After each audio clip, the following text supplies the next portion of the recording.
नमस्कार दोस्तों, स्वागत है आपका हमारे YouTube channel target civil services में। दोस्तों आज है 21 अप्रैल और मध्य प्रदेश के डेली करंट अफेयर में आज हम पढ़ेंगे 21 अप्रैल के करंट अफेयर। तो लेक्चर ध्यान से देखिएगा। और दोस्तों जिसको भी मध्य प्रदेश करंट अफेयर में जनवरी 2021 से लेकर दिसंबर 2021 तक मध्य प्रदेश करंट अफेयर की PDF चाहिए तो वो हमारे व्हाट्सएप नंबर 9111920612 पर मैसेज कर इसको मात्र 99 रुपीज़ में परचेज कर सकता है। दोस्तों इसमें आपको लगभग 3500 questions only MP current affair से देखने के लिए मिलेंगे और सारे क्वेश्चंस MCQ फॉर्म में रहेंगे और सारे क्वेश्चंस का डिस्क्रिप्टिव भी रहेगा। दोस्तों अगर आप जनवरी 2022, फरवरी 2022 और मार्च 2022 की PDF परचेज करना चाहते हो तो वो भी अवेलेबल है। दोस्तों उनकी कॉस्ट पर मंथ रहेंगी 20 रुपीज़। दोस्तों डेज की बात करें हम तो 1 अप्रैल को ओडिशा दिवस मनाया जाता है, 2 अप्रैल को ऑटिज्म जागरूकता दिवस मनाया जाता है, 4 अप्रैल को अंतर्राष्ट्रीय खदान जागरूकता दिवस मनाया जाता है, 5 अप्रैल को राष्ट्रीय समुद्री दिवस और 6 अप्रैल को दोस्तों विकास के लिए खेल का अंतर्राष्ट्रीय दिवस, 7 अप्रैल को विश्व स्वास्थ्य दिवस मनाया जाता है, 10 अप्रैल को विश्व होम्योपैथी दिवस मनाया जाता है, 11 अप्रैल को राष्ट्रीय सुरक्षित मातृत्व दिवस मनाया जाता है, 12 अप्रैल को विश्व मानव अंतरिक्ष यात्री दिवस, 13 अप्रैल को जलियांवाला बाग नरसंहार दिवस मनाया जाता है, 14 अप्रैल को डॉक्टर भीमराव अंबेडकर जी की जयंती मनाई जाती है और 15 अप्रैल को दोस्तों हिमाचल प्रदेश का स्थापना दिवस मनाया जाता है, 17 अप्रैल को विश्व हीमोफीलिया दिवस मनाया जाता है और 18 अप्रैल को दोस्तों विश्व धरोहर दिवस मनाया जाता है। दोस्तों आज 21 अप्रैल और 21 अप्रैल को मनाया जाता है सिविल सेवा दिवस। तो दोस्तों हर साल भारत में 21 अप्रैल को सिविल सेवा दिवस यानी सिविल सर्विसेज डे मनाया जाता है दोस्तों। और इस दिवस को मनाने का मुख्य उद्देश्य सिविल सेवकों के प्रयासों और कार्यों को प्रेरित करना है। इस दिन 1947 में सरदार वल्लभ भाई पटेल ने प्रशासनिक सेवाओं के पहले बैच के पर्यवेक्षकों को संबोधित किया था। हालांकि 2006 में पहली बार यह दिवस मनाया गया था। दोस्तों पहला सिविल सर्विसेज डे कब मनाया गया था? ये 2006 में मनाया गया था। और सरदार वल्लभ भाई पटेल जी के अनुसार सिविल सेवक भारतीय अर्थव्यवस्था की रीढ़ है। वे लोक प्रशासन के सुचारू संचालन के लिए अथक प्रयास करते हैं और उनकी जिम्मेदारी सत्ताधारी पार्टी की नीतियों को क्रियान्वित करने की ओर है। और दोस्तों बात करें हम यहाँ पर यूनियन पब्लिक सर्विसेज कमीशन की यानी UPSC की बात करें तो इसकी जानकारी दोस्तों हमारे भारतीय संविधान के किस अनुच्छेद में दी है? ये दोस्तों 315 में दी है। एक संवैधानिक निकाय है दोस्तों और इसकी स्थापना कब हुई थी? 1 अक्टूबर 1926 में ली आयोग के द्वारा की गई थी। दोस्तों वर्तमान स्वरूप इसका 26 जनवरी 1950 है और किस अधिनियम के तहत? 1935 का अधिनियम के तहत। इसका मुख्यालय दोस्तों हमारे देश की राजधानी न्यू दिल्ली में है। और इसके प्रथम प्रमुख कौन थे दोस्तों? तो ये रास बारकर थे। ठीक है, 1926 से लेकर 1932 तक थे। प्रथम भारतीय अध्यक्ष कौन थे दोस्तों? HK कृपलानी थे। और प्रथम महिला अध्यक्ष कौन थी इसकी? रॉस मिलियन मैथ्यू थी। और दोस्तों अभी वर्तमान में इसके अध्यक्ष कौन है? तो यह है मनोज सोनी है। ठीक है, अभी चेंज हो गया है दोस्तों। तो वर्तमान में इसके अध्यक्ष कौन है? मनोज सोनी है। और इसमें सदस्यों की संख्या कितनी होती है? 10 होती है। ठीक है। और दोस्तों बात करें हम मध्य प्रदेश लोक सेवा आयोग की तो मध्य प्रदेश लोक सेवा आयोग की स्थापना कब हुई थी? 1 नवंबर 1956 को हुई थी। ठीक है, और यह एक संवैधानिक निकाय है दोस्तों। और इसकी स्थापना दोस्तों राज्य पुनर्गठन आयोग अधिनियम 1956 की धारा 118(3) के तहत की गई थी। ठीक है, तो ये भी याद रखिएगा। और इसका मुख्यालय दोस्तों कहाँ पर है? ये हमारे मध्य प्रदेश की आर्थिक एवं औद्योगिक राजधानी इंदौर में है। और इसके प्रथम अध्यक्ष कौन थे दोस्तों? तो ये DB रेगे थे। ठीक है, इनका कार्यकाल 1 नवंबर 1956 से लेकर 17 सितंबर 1957 तक था। और वर्तमान में इसके अध्यक्ष कौन है दोस्तों? तो यह राजेश लाल मेहरा जी है। ठीक है, और MPPSC ने दोस्तों अपनी प्रथम परीक्षा कब करवाई थी? तो ये 1958 में करवाई थी। ठीक है, और अब तक दोस्तों इसकी कोई भी महिला अध्यक्ष नहीं रही है। इसमें सदस्यों की संख्या 4 होती है। और दोस्तों राजेश लाल मेहरा जी MPPSC के कौन से अध्यक्ष है? तो ये 18वें अध्यक्ष है। ठीक है, चलिए दोस्तों सबसे पहले हमने जो कल करंट अफेयर पढ़े थे उसका रिवीजन कर लेते हैं, उसके बाद स्टार्ट करेंगे हम आज के करंट अफेयर। तो कल के करंट अफेयर में पहला क्वेश्चन था हमारा, राज्य शासन के द्वारा दोस्तों मध्य प्रदेश पिछड़ा वर्ग सलाहकार मंडल का पुनर्गठन किया गया है। इसके अध्यक्ष कौन होंगे दोस्तों? तो ये होंगे हमारे मध्य प्रदेश के मुख्यमंत्री शिवराज सिंह चौहान जी। तो इसका आंसर क्या जाएगा? Option number A। ठीक है, श्री राम खिलावन पटेल कौन है दोस्तों? तो ये मध्य प्रदेश पिछड़ा वर्ग एवं अल्पसंख्यक कल्याण मंत्री है। और इनके पास दोस्तों धुमक्कड़ एवं अर्धधुमक्कड़ जनजाति कल्याण विभाग भी है। नरोत्तम मिश्रा हमारे मध्य प्रदेश के गृह मंत्री है और संसदीय कार्य मंत्री है। और कमल पटेल दोस्तों हमारे मध्य प्रदेश के कृषि एवं किसान कल्याण मंत्री है। और देखिए दोस्तों मध्य प्रदेश राज्य पिछड़ा वर्ग आयोग की बात करें तो इसका गठन जो है वो 13 मार्च 1993 को किया गया था। और इसमें एक अध्यक्ष व 2 सदस्य होते हैं। और इनकी पदावधि दोस्तों 3 वर्ष की होती है और इनकी नियुक्ति राज्य सरकार के द्वारा की जाती है। दोस्तों प्रदेश राज्य पिछड़ा आयोग के प्रथम अध्यक्ष कौन थे दोस्तों? वसंत राव जी थे। ठीक है, और देखिए दोस्तों 2021 में मध्य प्रदेश सरकार के द्वारा पिछड़ा वर्ग कल्याण आयोग का गठन किया गया था और उसके अध्यक्ष कौन बनाए गए थे दोस्तों? तो ये गौरी शंकर बिसेन बनाए गए थे। नेक्स्ट क्वेश्चन दोस्तों हमारा, दीनदयाल उपाध्याय ग्रामीण कौशल योजना में कौशल प्रशिक्षण हेतु प्रेरित करने के लिए मध्य प्रदेश के किस ग्राम के प्रतिनिधि को सम्मानित किया गया है दोस्तों? तो दोस्तों ये खारवा कला ग्राम जो कि रतलाम डिस्ट्रिक्ट में है और वरोठा ग्राम जो कि देवास डिस्ट्रिक्ट में, दोनों को। तो इसका आंसर क्या जाएगा? ऑप्शन नंबर सी, ए और बी दोनों। क्वेश्चन दोस्तों हमारा, ग्वालियर में आयोजित दूसरी हॉकी इंडिया जूनियर वुमेन राष्ट्रीय चैंपियनशिप 2022 का खिताब किसने जीत लिया दोस्तों? तो ये मध्य प्रदेश ने। तो इसका आंसर क्या जाएगा? Option number A. ठीक है, मध्य प्रदेश। और दोस्तों दूसरी हॉकी इंडिया जूनियर वुमेन राष्ट्रीय चैंपियनशिप 2022 का आयोजन कहां पर किया गया था? तो ये ग्वालियर में किया गया था। इसकी विजेता दोस्तों मध्य प्रदेश टीम रही है और उप विजेता कौन सी टीम रही है? कोलकाता रही है। ठीक है, तो दोनों का नाम याद रखिएगा। और देखिए दोस्तों हमारे मध्य प्रदेश महिला हॉकी एकेडमी का मुख्यालय भी कहां पर है? तो ये ग्वालियर डिस्ट्रिक्ट में है। इसकी स्थापना कब की गई थी? 2006 में की गई थी। ठीक है, और दोस्तों पुरुष हॉकी एकेडमी कहां पर है? तो ये हमारे मध्य प्रदेश की राजधानी भोपाल में है। पुरुष हॉकी एकेडमी की स्थापना कब की गई थी? 2007 में की गई थी। ठीक है, नेक्स्ट क्वेश्चन दोस्तों हमारा, केवल महिला उद्यमियों के लिए औद्योगिक क्षेत्र बनाने वाला देश का दूसरा राज्य कौन सा होगा दोस्तों? तो ये होगा हमारा मध्य प्रदेश। तो इसका आंसर क्या जाएगा? Option number B. और दोस्तों पहला राज्य कौन सा है? तेलंगाना है और दूसरा राज्य हमारा मध्य प्रदेश होगा। नेक्स्ट क्वेश्चन था दोस्तों हमारा, देश का पहला ड्रोन स्कूल मध्य प्रदेश के किस जिले में स्थित है? तो ये ग्वालियर डिस्ट्रिक्ट में स्थित है। ठीक है, तो इसका आंसर क्या होगा था? ऑप्शन नंबर सी।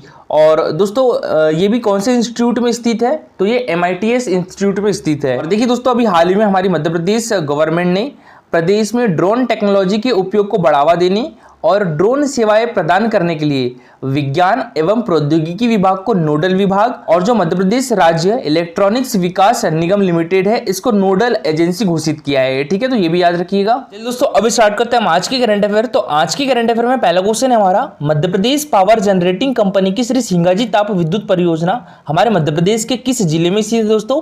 तो ये खंडवा डिस्ट्रिक्ट में स्थित है। ठीक है, खंडवा डिस्ट्रिक्ट के डोंगलिया में स्थित है दोस्तों। तो इसका आंसर क्या जाएगा? Option number C, Khandwa district. ये न्यूज में क्यों है अभी? तो Madhya Pradesh power generating company के श्री सिंगाजी ताप विद्युत परियोजना डोंगलिया जो कि खंडवा डिस्ट्रिक्ट में स्थित है दोस्तों, 600 मेगावाट स्थापित क्षमता की यूनिट क्रमांक 1 ने 150 दिनों तक लगातार विद्युत उत्पादन करने का कीर्तिमान स्थापित किया है। ठीक है, Shri Singaji super thermal power project Bharat के मध्य प्रदेश राज्य में खंडवा जिले के मुंडी के पास डोंगलिया गांव के पास स्थित कोयले से चलने वाला बिजली संयंत्र है और यह परियोजना MPPGCL यानी मध्य Pradesh power generating company limited के स्वामित्व में है। और आवश्यक पानी कहां से आता है दोस्तों? तो ये इंदिरा सागर जलाशय से लिया जाता है और साउथ ईस्टर्न कोलफील्ड्स लिमिटेड के साथ कोल लिंकेज हासिल किया गया है। इसकी जो 2 यूनिट है दोस्तों 600 मेगावाट की, ये 2014 से स्टार्ट है और जो थर्ड यूनिट है 660 मेगावाट की ये 2018 से रनिंग है और जो फोर्थ यूनिट है 660 मेगावाट की ये 2019 से रनिंग है। तो देखिए दोस्तों मध्य प्रदेश पावर जनरेटिंग कंपनी के श्री सिंगाजी ताप विद्युत परियोजना डोंगलिया की 600 मेगावाट स्थापित क्षमता की यूनिट क्रमांक 1 ने 150 दिनों तक लगातार विद्युत उत्पादन करने का नया कीर्तिमान बनाया है और यह यूनिट पिछले 19 अक्टूबर 2021 से आज तक निर्बाध बिजली उत्पादन कर रही है और इस दौरान यूनिट का प्लांट लोड फैक्टर 70.4% रहा है और यह यूनिट वार्षिक मेंटेनेंस के बाद केवल एक रिजर्व शटडाउन के अतिरिक्त बिना किसी फोर्स अपडेट के 215 दिनों से सतत क्रियाशील है। और श्री सिंगाजी ताप विद्युत परियोजना की यह यूनिट 1 फरवरी 2014 को क्रियाशील हुई थी। और दोस्तों इसके पहले भी हमने एक क्वेश्चन किया था जो सातपुर डिस्ट्रिक्ट के सारनी में स्थित है सतपुड़ा ताप विद्युत ग्रह, वह यूनिट ने भी दोस्तों एक ऐसा ही रिकॉर्ड बनाया था, लगातार 150 दिनों तक विद्युत उत्पादन करने का रिकॉर्ड बनाया था। ठीक है, तो सतपुड़ा ताप विद्युत ग्रह का नाम भी याद रखिएगा, ये बैतूल डिस्ट्रिक्ट के सारनी में स्थित है और इसकी स्थापना कब हुई थी दोस्तों सतपुड़ा ताप विद्युत ग्रह की? ये 1967 में की गई थी। नेक्स्ट क्वेश्चन दोस्तों हमारा, नेशनल कैंसर ग्रिड की सदस्यता लेने वाला देश का पहला राज्य कौन सा बनेगा दोस्तों? तो ये हमारा मध्य प्रदेश बनेगा। तो इसका आंसर रहेगा ऑप्शन नंबर बी। ठीक है दोस्तों, मध्य प्रदेश। और ये है हमारे मध्य प्रदेश के चिकित्सा शिक्षा मंत्री श्री विश्वास कैलाश सारंग जी। तो देखिए दोस्तों चिकित्सा शिक्षा विभाग के द्वारा नवाचार की श्रृंखला में स्वास्थ्य सुविधाओं के विस्तार के लिए शुरू किए गए मेडिकल नॉलेज शेयरिंग मिशन अंतर्गत चिकित्सा शिक्षा मंत्री श्री विश्वास कैलाश सारंग ने मुंबई के टाटा मेमोरियल अस्पताल के संचालक के साथ वर्चुअल बैठक की और बैठक में मध्य प्रदेश को नेशनल कैंसर ग्रिड से जोड़ने एवं मेडिकल नॉलेज शेयरिंग मिशन में टाटा मेमोरियल अस्पताल के साथ एमओयू करने पर निर्णय लिया गया है। टाटा मेमोरियल अस्पताल के डायरेक्टर डॉक्टर CS प्रमेश ने प्रेजेंटेशन में नेशनल कैंसर ग्रिड के माध्यम से कैंसर रोगियों के उपचार, कैंसर रिसर्च एवं चिकित्सकों की ट्रेनिंग के संबंध में जानकारी दी है। और मंत्री श्री कैलाश विश्वास सारंग ने टाटा मेमोरियल अस्पताल मुंबई के साथ एमओयू करने की बात कही है। इससे हमारे मध्य प्रदेश के कैंसर रोगियों के बेहतर उपचार के साथ ही कैंसर शोध एवं प्रदेश के चिकित्सकों को उच्च स्तरीय प्रशिक्षण मिलेगा। दोस्तों, मंत्री श्री विश्वास कैलाश सारंग जी ने कैंसर शोध एवं उपचार के क्षेत्र में टाटा मेमोरियल अस्पताल के योगदान की सराहना करते हुए कहा है कि अस्पताल के द्वारा कैंसर मरीजों के साथ ही समाज के लिए किए जा रहे प्रयास अनुकरणीय हैं। और दोस्तों, इसी से रिलेटेड एक और क्वेश्चन है। देखिए, राष्ट्रीय स्वास्थ्य मिशन मध्य प्रदेश ने कैंसर से जूझ रहे बच्चों को इलाज के लिए किस संस्थान के साथ एक एमओयू साइन किया है दोस्तों? तो ये कैन किड्स संस्थान के साथ। तो इसका आंसर क्या जाएगा? Option number B. ठीक है दोस्तों, अभी हाल ही में दोस्तों राष्ट्रीय स्वास्थ्य मिशन मध्य प्रदेश ने कैंसर से जूझ रहे बच्चों के इलाज के लिए कैन किड्स संस्थान के साथ एक एमओयू साइन किया है। तो दोस्तों, हमारे मध्य प्रदेश में अब कैंसर से जूझ रहे बच्चों को इलाज के लिए परेशान नहीं होना पड़ेगा और बच्चों में कैंसर की पहचान के लिए डॉक्टरों को कैन करने के लिए अस्पतालों में जांच, दवाओं और इलाज के लिए कैन किड्स संस्थान मदद करेगी। राष्ट्रीय स्वास्थ्य मिशन की जो MD है श्रीमती प्रियंका दास ने कैन किड संस्था की चेयरमैन डॉक्टर पूनम बगाई के साथ बुधवार को एमओयू साइन किया है और संस्था के सहयोग से बच्चों में कैंसर की पहचान, टेस्ट और ट्रीटमेंट की व्यवस्था की जाएगी। और राष्ट्रीय स्वास्थ्य मिशन की MD ने बताया कि 18 साल तक के बच्चों में होने वाले कैंसर की पहचान के लिए फील्ड स्टाफ से लेकर हर स्तर पर डॉक्टरों की कैपेसिटी बिल्डिंग की ट्रेनिंग दी जाएगी। दोस्तों, 5 सालों तक कैन किड्स संस्था हमारे मध्य प्रदेश में कैंसर की जांच एवं उपचार की सुविधा वाले सरकारी और प्राइवेट अस्पतालों की जिला अस्पतालों से मैपिंग करेगी और जिससे जिला अस्पताल से कैंसर के लक्षणों वाले बच्चों को सही सेंटर पर रेफर किया जा सके। संस्था से मिले गैप का एनालिसिस कर राष्ट्रीय स्वास्थ्य मिशन पीडियाट्रिक कैंसर को लेकर पॉलिसी बनाएगा। क्वेश्चन दोस्तों हमारा, लाडली लक्ष्मी उत्सव का आयोजन 2 मई को मध्य प्रदेश के किस जिले में किया जाएगा दोस्तों? तो ये हमारे मध्य प्रदेश की राजधानी भोपाल में किया जाएगा। तो इसका आंसर क्या जाएगा? Option number B. ठीक है, भोपाल। देखिए दोस्तों, 19 अप्रैल 2022 को मुख्यमंत्री शिवराज सिंह चौहान ने महिला एवं बाल विकास मंत्रालय की एक बैठक में वरिष्ठ अधिकारियों को राज्य स्तरीय लाडली लक्ष्मी उत्सव के लिए सभी आवश्यक तैयारियां पूर्ण करने के निर्देश दिए हैं। लाडली लक्ष्मी उत्सव का आयोजन 2 मई को राजधानी भोपाल में किया जाएगा और इसमें लाडली लक्ष्मी योजना की हितग्राही बालिकाओं को आमंत्रित किया जाएगा और इस कार्यक्रम में बालिकाओं को ड्राइविंग लाइसेंस देने और मां तुझे प्रणाम योजना में चयनित बालिकाओं को देश की सीमाओं की भ्रमण यात्रा के लिए रवाना किया जाएगा।